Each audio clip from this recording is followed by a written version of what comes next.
रूपम भक्तानुकंपाधितविग्रहं ईशावतारं परमेशमीड्यं तं रामकृष्णं सुतसनमामः।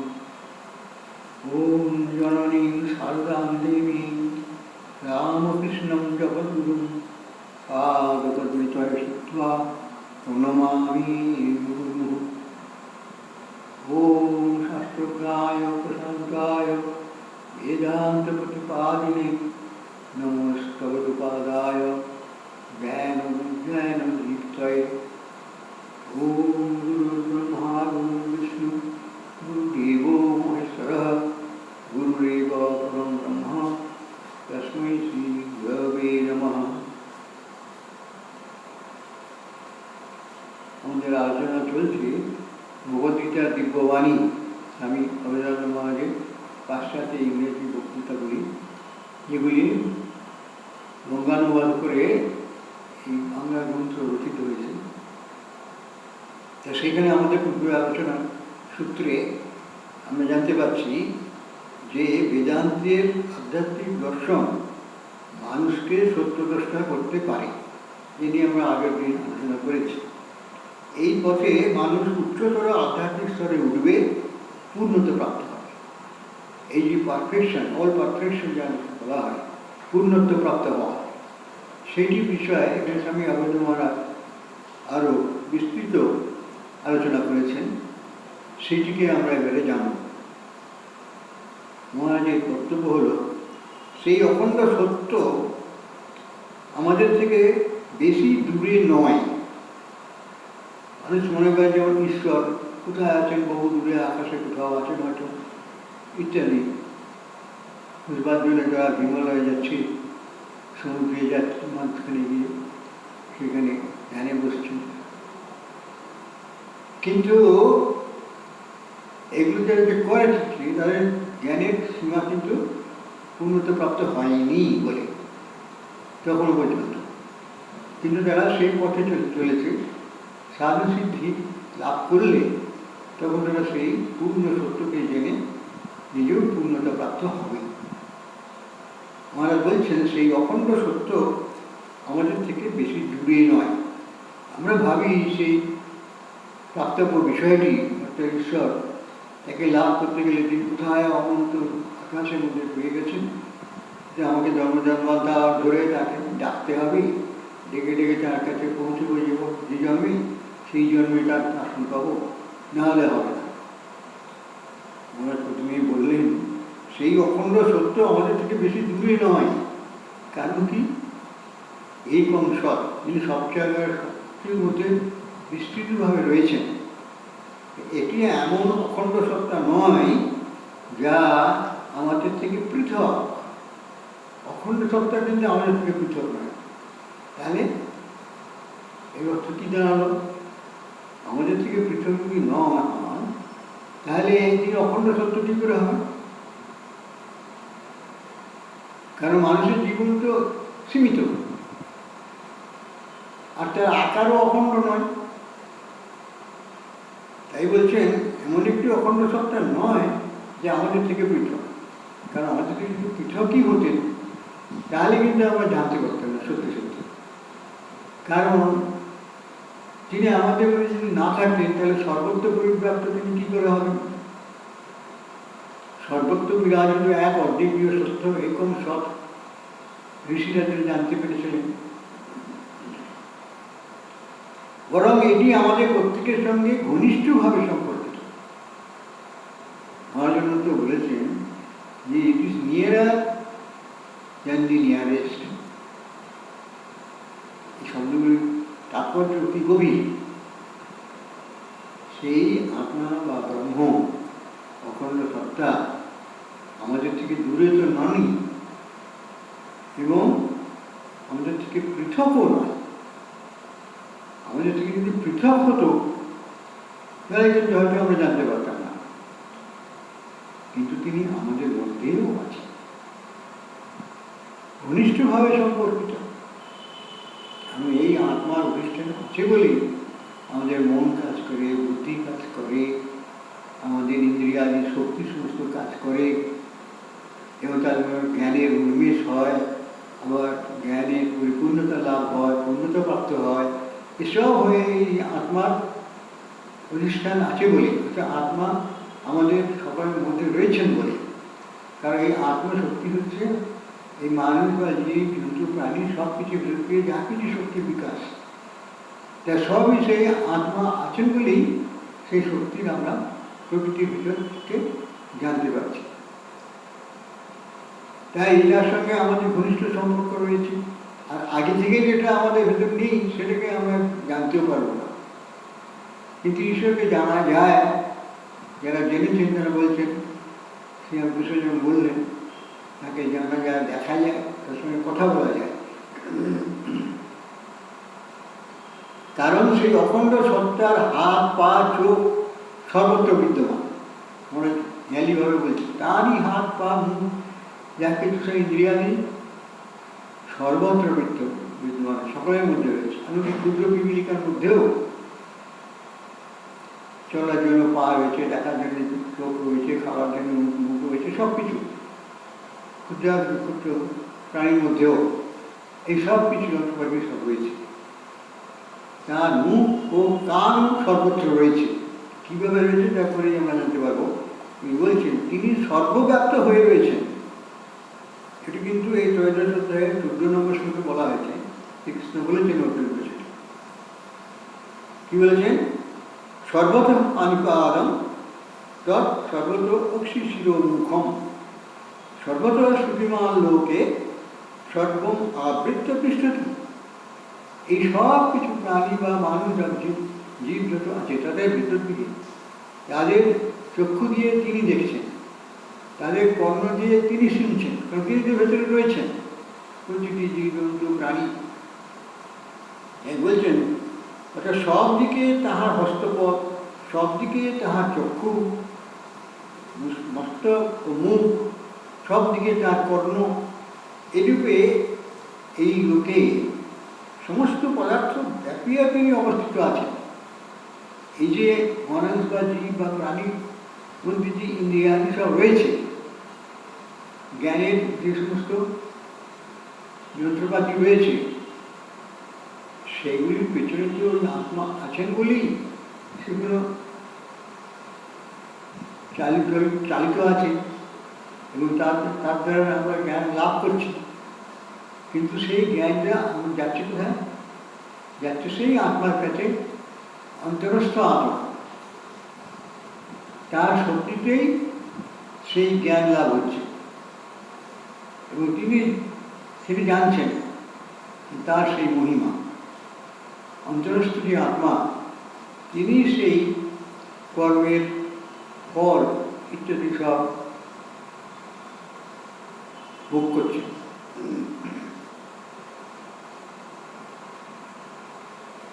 তাই বলছেন ঘনিষ্ঠভাবে সম্পর্ক। কারণ সে অখণ্ড সত্তার হাত পা চোখ সর্বত্র বিদ্যমান। সকলের মধ্যে তো তিনি রয়েছেন, তো এই জন্য সকলের মধ্যে হাত মুখ ইন্দ্রিয়াদি রয়েছে। তাই এগুলি সবই কিন্তু আত্মার সন্তুষ্টির জন্য সেগুলি কাজ করছে।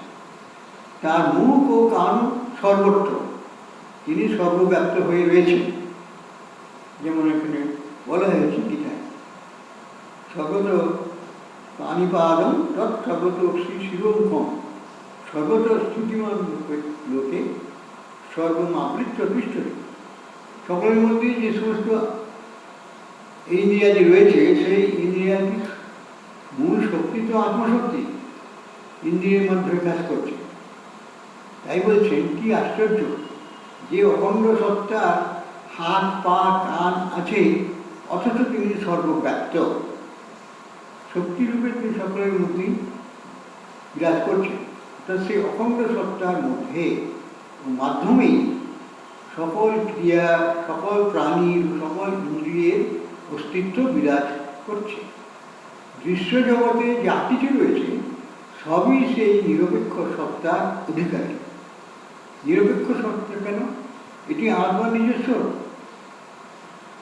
শক্তি বিশেষ, যা অন্য কারোর অপেক্ষায় থাকে না, এটা নিরপেক্ষ, তার উপর নির্ভরশীল নয় আত্মাশক্তি। আত্মা যেখানে আছেন, যেহেতু আত্মা সর্বত্র আছেন, সব প্রাণীর মধ্যেই রয়েছে, অতএব সকলের মধ্যে সেই পরিব্যাপ্ত হয়ে রয়েছে সেই ঈশ্বরের সর্বশক্তি আত্মা, যার নাম দেওয়া হয়েছে শাস্ত্রে। আমাদের হাত, মাথা, কান, চোখ রয়েছে।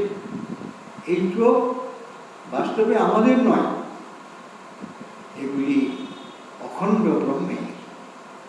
এখানেই আত্মজ্ঞান। এই যে চিন্তা, এই যে ভাবনা, এই যে সিদ্ধান্ত, এটা একটি বিজ্ঞান স্বরূপ। সেই বিজ্ঞানটি হচ্ছে আমরা আমাদের যে ক্ষুদ্র জীব বলে মনে করি, আসলে আমরা কিন্তু তত ক্ষুদ্র নয়। কিন্তু আমরা যদি সর্বভাষা সর্বত্র পরিব্যাপ্ত সেই পরম আত্মাকে উপলব্ধি করলাম, তার মানে কি আমার নিজের অন্তরটি একটি বিরাট ক্ষেত্রের মধ্যে ছড়িয়ে গেল। তখন সকলের মধ্যেই আমাদের আত্মার সন্ধান লাভ করতে পারি। আমরা দেখতে পাই সকলের মধ্যেই তো আমার আত্মা রয়েছে। আবার আত্মা, আমার আত্মার মধ্যেই অন্যান্য সমস্ত আত্মা, জীব জন্তু সব কিছুর আত্মা রয়েছে। যেহেতু আত্মা এক, আত্মা দুই নয়, একটাই আত্মা আছে সর্বব্যাপী সারা বিশ্ব ব্রহ্মাণ্ডে এবং তারও পারে। তাই বলছেন, কারণ পরে আমরা দেখব যে এইসব শক্তি সেই চিরন্তন সত্তা থেকে আসছে। অতএব সেগুলি তোমারও নয়, আমারও নয়। এসব শক্তি বিশ্বে বিরাজ করছে। এইসব শক্তি যে সমস্ত আমাদের ইন্দ্রিয়াদির মাধ্যমে আমরা লাভ করি, এইসব বিশ্বে বিরাজ করছে, আগে থেকেই থেকে আছে। আমরা লাভ করতে গেলে তখন মাত্র তাকে ডেকে পাঠাবো আর সে ধরা দেবে, এমন নয়। ঈশ্বর আগে থেকেই সেই সব শক্তিগুলো ভেতরে অন্তরে দিয়ে রেখেছেন, তার নিজস্ব শক্তি, আত্মশক্তি।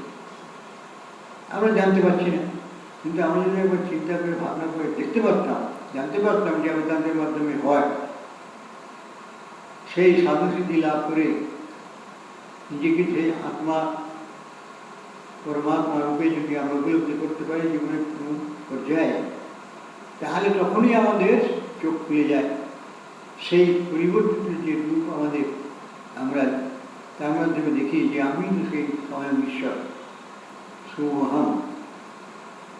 বেদান্তের পদ্ধতিতে সেটি সহজে নিশ্চিত রূপে পাওয়া যায়, সেই জ্ঞান লাভ করা যায়। তাই বলছেন, অতএব সেগুলি তোমারও নয়, আমারও নয়। এসব শক্তি বিশ্বে বিরাজ করছে। হ্যাঁ, আগে থেকেই আছে। যা কিছু আবিষ্কৃত হয়েছে বিজ্ঞানের মাধ্যমে, তা তো আগে থেকেই ছিল প্রকৃতিতে, তারা জানতে পেরেছে মাত্র, আর সেগুলি কাজে লাগাতে পারছে। এছাড়া আরও কত অজস্র শক্তির সন্ধান আমরা লাভ করতে পারি। যুগ যুগ ধরে মানুষ চেষ্টা করলে যার অন্তর্গত সেই সমস্ত শক্তি যখন সে তাকে প্রকাশ করতে পারে তাদের ধ্যান ধারণার মাধ্যমে, তাহলে সেই তখন সে পরম ঈশ্বর, যিনি বিশ্ব ব্রহ্মাণ্ডের মধ্যে সদা বিরাজিত, অন্য সমস্ত শক্তির উৎসরূপে তিনি রয়েছেন, সেটি জানতে পারা যাবে। এইসব শক্তি বিশ্বে বিরাজ করছে। মহাজাগতিক বিবর্তনের প্রক্রিয়ায় সেগুলি নিজেদের বিকাশ ঘটায় এবং ইন্দ্রিয়ের বিষয়, ইন্দ্রিয়, মস্তিষ্ক, স্নায়ুতন্ত্র প্রভৃতি উৎপন্ন করে।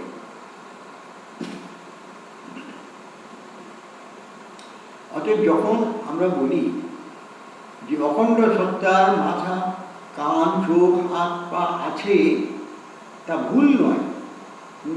অনেকে মনে করে পাগল এসব বলছে, অখণ্ড সত্তার মস্তিষ্ক আছে, স্নায়ুতন্ত্র আছে, এসব আছে। ঠিকই তাই, ভুল নয় যে এসব আছে। তাই বলছেন, এই অর্থে বিশ্বের প্রভু স্থূল রূপ থাকতে পারে, কারণ সারা বিশ্বে যত পার্থিব রূপ রয়েছে সে সবই তার রূপ, আমাদের রূপ নয়।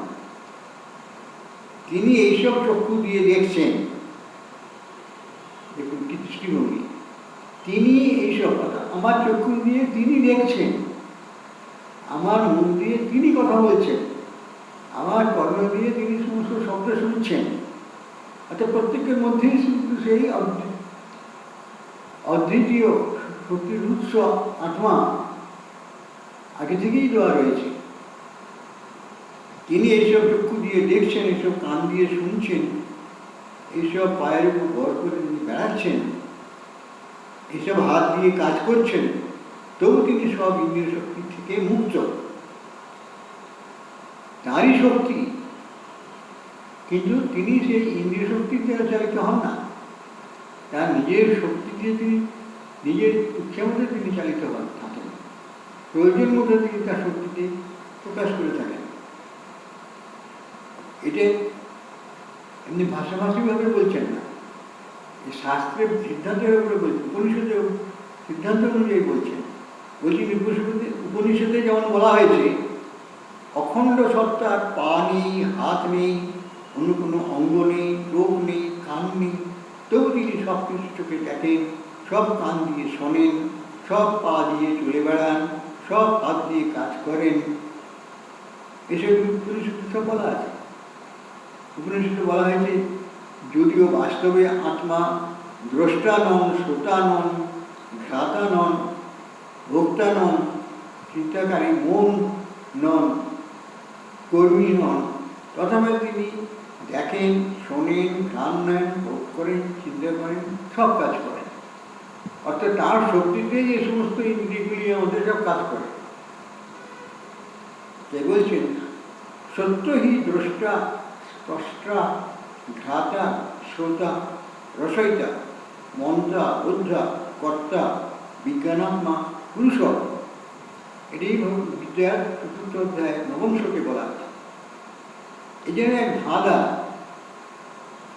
এর কারণ হল সর্বসচেতন অখণ্ড সত্তা সব রকম বোধের পারে, মননের পারে, আপেক্ষিকতার পারে, তবু তিনি আমাদের থেকে দূরে নন। তিনি আমাদের মধ্যেই বাস করেন এবং আমাদের মাধ্যমে কাজ করেন। এইসব শরীরগুলি তাঁর যন্ত্র ছাড়াও আর কিছু নয়। এই যে রাষ্ট্রভাব যে ভক্তিত্বে তাকে ডাকে সাধক, যে তুমি ছাড়া আমার জীবনে আর কিছু নেই, তুমি এখন একমাত্র আমার মধ্যে রয়েছে। এবার তাকে যদি সে ফলিত অর্থাৎ প্র্যাকটিক্যাল জীবনে কাজে লাগার তার সেই সিদ্ধান্তকে, এটা সে তার ক্ষমতার মধ্যে নেই বলে মনে করে, কিন্তু সে ইচ্ছা করলে সেই শক্তির সে বিকাশ তার মধ্যে থেকেই সে করবে, করতে পারে, যেহেতু সেই শক্তি তার মধ্যেই দেওয়া আছে, যেহেতু সেখানে আত্মা রয়েছে। সর্বশক্তিমান আত্মা সেই আমাদের প্রত্যেকের মধ্যেই রয়েছে। তাই বলছেন এইসব শরীরগুলি তাঁর যন্ত্র ছাড়া আর কিছু নয়, যার মাধ্যমে অখণ্ড সত্তা তার লীলা খেলা খেয়েছেন। এ একটি গুরুত্বপূর্ণ বিষয় যা আমাদের জানতে হবে। সেই পরম জ্ঞান লাভ করে এই জগতে বাস করা আমাদের পক্ষে কতই না সুখের ও আরামের হবে। সেই রামকৃষ্ণের কথা মনে করছে, এমন মানব শরীর রইল পতিত, আবাদ করলে বলতো শোনা, শোনা পড়লে তো আমরা অনেক বড় লোক বুঝতে পারতাম। কিন্তু আমার মধ্যে সেই শক্তি নিহিত রয়েছে আমি জানি না, কিন্তু যখন জানতে পারবো তখন আমরা দেখবো যে কত সব কিছু শক্তির আধার সেই আত্মা আমার মধ্যেই কাজ করে চলেছে। আমরা কতই না সুখী, শান্তিপূর্ণ ও প্রশান্ত হব যদি সেই পরম জ্ঞানকে সর্বদা ধরে রাখতে পারি। এই কিছুক্ষণের জন্য সেই জ্ঞান লাভ করে না, কিন্তু এটা পদ্ধতি আছে, বেদান্তের পদ্ধতিটি তাকে জানলে, বলেছেন তাকে জানলে তার শক্তি যখন প্রকাশ হবে তখন কিন্তু সে সবই জানবে।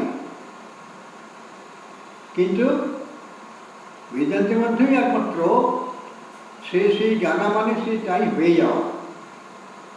অন্য অন্য পদ্ধতিতে গেলে, বিচারের মাধ্যমে গেলে মনের সিদ্ধান্ত পরিবর্তনশীল।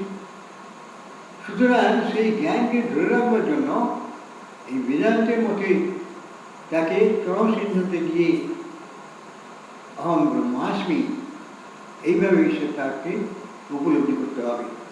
এবং এই একমাত্র পথ যা নাকি বেদান্ত বলে দিয়েছে আমাদের সেই পূর্ণ জ্ঞান লাভ করার জন্য।